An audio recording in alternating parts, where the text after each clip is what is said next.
جنرال عبدالرحمن رحیمی فرمانده امنیه ولایت بلخ میگوید دو ماینگذار که قصد جاسازی ماین مغناطیسی در یک موتر در شهر مزار شریف را داشتند دستگیر شدند. با گفته عبدالرحمن رحیمی فرمانده امنیه بلخ، صبح روز شنبه این دو ماینگذار زمانی که مشغول جاسازی ماین بودند توسط کارمندان استخبارات شناسایی و دستگیر شدند.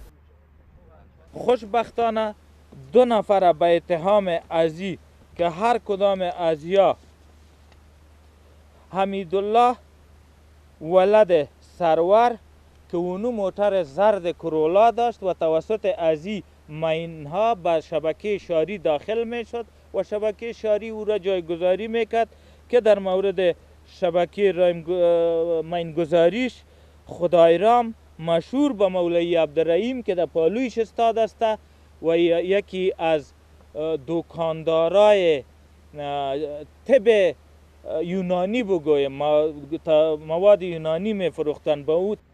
در همین حال پلیس بلخ سه سارق را که قصد دزدی از یک منزل مسکونی در رسول شلگره ولایت بلخ را داشتند، دو تن آنان دستگیر و یکی آنان که میخواست فرار کنند، موتر آن از سرک واژگون شده و راننده آن در داخل موتر جان باختند. دو تا ازی که در داخل حویلی بود، یکی از این فرار میکنه و یکی از این را محکم میگیره با تفنگچش.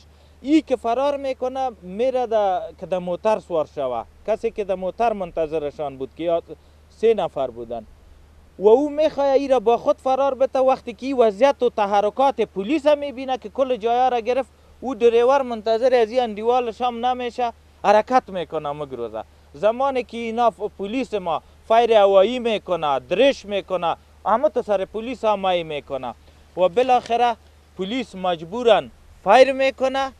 در جریان همین هفته 3 تن دیگر که نیز وسایل را از بخش‌های شهر مزار شریف به سرقت می‌بردند از سوی کارمندان ریاست امنیت بلخ بازداشت شدند.